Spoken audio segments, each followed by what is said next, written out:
আমাদের জীবনের গল্পগুলো অনেকটাই একই রকম, তাই না? একটা মেয়ে যখন বিয়ের আগে একসাথে থাকে তখনকার জীবন আর বিয়ের পরের জীবন, দুটোর মধ্যে আকাশ আর পাতাল পার্থক্য। সত্যি কথা বলতে আজকে অনেক অনেক অনেক গল্প করব তোমাদের সাথে, স্কিপ না করে পুরো ভিডিওটা দেখো।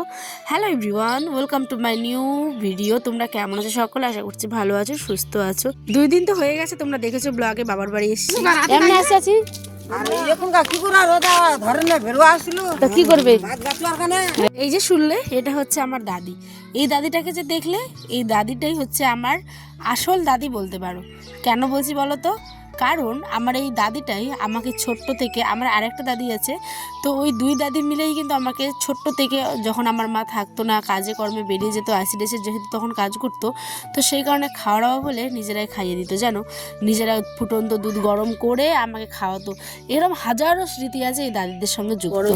তো যাই হোক, সেই গল্পগুলো আরেকদিন শেয়ার করবো। এখন মা আর আমি তুলছি হচ্ছে মাটির, দেখো এখন গাজর তোলা হচ্ছে মাটির নিচ থেকে, দেখেছো? বাহ, দাও টাটকা টাটকা গাজর, দেখেছো? আয়ান, গাজর কে খাবে বাবা? গাজর খাবে?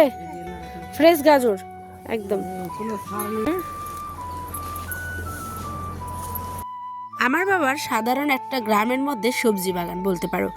এইটা শীতের সময় কিন্তু ভরপুর হয়ে থাকে, ঠিক আছে। আর এখন তো বলা যায় শীত একেবারেই নেই, চলেই গেল বলতে পারো।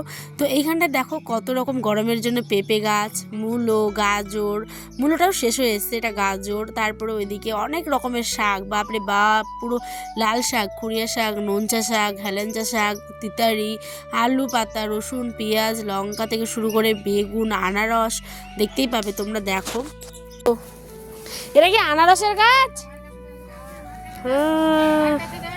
আমা এটা আনারসের না? দেখো আনারস হয়েছে। হ্যাঁ, আনারসের গাছ বন্ধুরা, দেখো।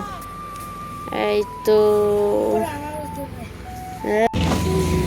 লাফা শাক, লাল শাক, তারপরে হচ্ছে লঙ্কা, অনেক রকমের পটল, তারপরে হচ্ছে গিয়ে কি বলে ওর লোকে, কি একটা পাতা, অনেক রকমের শাকের আর কি পাতা, সমস্ত কিছু লাগিয়েছে। তো গ্রামের মধ্যে এটা একটা ব্যাপার, যাদের একটুখানি ভিটে মাটি থাকে তারাই কিন্তু এরমভাবে মানে জায়গা থেকেই বের করে এই যে সুন্দর সুন্দর সবজি লাগায়। এটা সাধারণ হলেও আমার কাছে অনেকটা দামি, জানো, কারণ আমার বাবার এটা অনেক কষ্টের, অনেক স্বপ্নের একটা জায়গা। আমার বিয়ের সময় একটা জায়গা ছিল, সেটা বিক্রি করেছে। তো এটা হচ্ছে বুনুর ভাগের দিকের জায়গা। তো এখানে মা আমার ওইদিকে লাগিয়েছে হচ্ছে গিয়ে মিষ্টি কুমড়ো, মানে লাউ, এই সমস্ত কিছু। তো ওগুলোকেও দেখে নিলাম। আর এইদিকে দেখো একটা পুচকি ফুল দিয়েছে বেগুনের, আর একটা পুচকি বেগুনও হয়েছে, দেখে মনটা ভালো লাগে। এই গ্রামের মানুষের, আমরা যখন গ্রামে থাকি জানো, সবজির কোনো অভাব হয় না, সত্যি কথা বলছি। কিন্তু সবজি যখন না থাকে, এদিক ওদিক থেকে কুড়িয়ে একটুখানি সবজির কিন্তু আমাদের অভাব হয় না। আর এই দিকে দেখো শিমও কিন্তু ধরেছে, কত শিম বলছে মা। গল্প করছি আমরা, যেগুলো গল্প হয়তো ঘরের 4 দেওয়ালের মতো হয় না। এই যে মা, এখানে আমরা কাজও করছি প্লাস গল্পও করছি মা বেটি মিলে। মায়ের দিকে শাক তুলছে, এই শাকটাকে নাকি বলে নুনচা শাক। তোমাদের দিকে কি বলে কমেন্টে জানিয়ে তো, চিনতে পারলে। আমার দিকে বলে এটা নুনচা শাক, ঠিক আছে। এই যে দেখো ছোট ছোট টাইপের, খেতে ভীষণ ভালো। তাই ভাবলাম চলো মাকেও একটুখানি হেল্প করে দিই। তাই তো এই যে দেখো আমিও চলে এসেছি বেড়ার মধ্যে ঢুকে একেবারে ঝাঙের ভিতরে।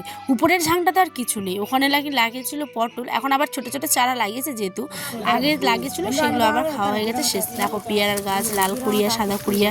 তারপরে চলে আসলো আমার দাদি, আর এইদিকে আমার বাবা আর আমার ছেলে বসে কিন্তু নানু ভাই মিলে বেশ মজা করছে, জানো। তার মধ্যে আমিও জয়েন হলাম, যে ঘরের কথাগুলো বলতে পারি না সেইগুলোই মন খুলে প্রকৃতির মাঝে বসে পা দুলোতে কিন্তু আরামসে বলে দিতে পারি। এই চেনা রাস্তা, চেনা গলি, চেনা রান্নাঘর, চেনা লোকজন, সমস্ত কিছুই কেমন জানি যখন চলে যাব তখন বড্ড মনে পড়ে, জানো। একেবারে মনে হয় এইগুলো 2 মিনিটের মাত্র খেলা, তাই না? এই আছে এই নেই।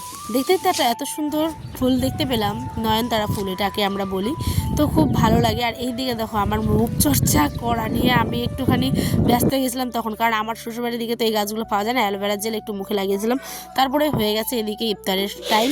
দেখেই নিলে কী কী জোগাড় করেছি। এদিকে মাংসটাকে আমি একটুখানি মডিফাই করছিলাম, এটা কালকের মাংস, তো ওটাতে আবার পেঁয়াজ কাঁচা লঙ্কা ছিটে ভালো করে রান্না করছিলাম। জানি না আবার কবে ইফতার করবো, আজকেই হয়তো, আজকে আমার শেষ দিনই ছিল হয়তো বাবার বাড়িতে, কারণ আগামীকাল আমি কিন্তু বাড়ি চলে এসেছি। এখন ভয় হয়ে দিচ্ছি বাড়ি থেকেই, ঠিক আছে। তো এই যে আমি ইফতার করছি আর এদিকে আয়ন সোনা দৌড়ে ছুটে নানুর কাছে এসে বসে গেছে, মাসি ওর বসে গেছে, নানি এখনও আসেনি। মারা এরমই হয়, সব কিছু সামটে সুমটে কাজ করে কিন্তু একেবারে শেষের দিকে বসে। আমি সবাইকে বেড়ে দিচ্ছি এটা সেটা। এই ইফতারগুলোর মধ্যে একটা অন্যরকম শান্তি থাকে। যখন ছোট থাকতাম তখন একটু একটা খিচুড়িও অনেক আনন্দ ছিল, আর এখন এত কিছু নিয়ে খাওয়া দাওয়া হয় কিন্তু কি বলতো লোকের অভাব, এই হচ্ছে প্রবলেম। তো এখানে সবাই ভালো মতো খাওয়া দাওয়া করছে, আমি এবার বেছে একটু হাত টাত ধুয়ে, দেখো মোরগও ডাকছে। আমি যখন ভয়েস দিতেছি তখন এরমই হয়। যাই হোক, আমি আরও খাওয়া দাওয়া কমপ্লিট ডান একেবারে। এই যে আজকে বেচিনে হাতটা ধুয়ে ভালো করে এখন যাব এডিট করতে। তোমাদের কেমন লাগলো অবশ্যই জানিও। টাটা, আল্লাহ হাফেজ।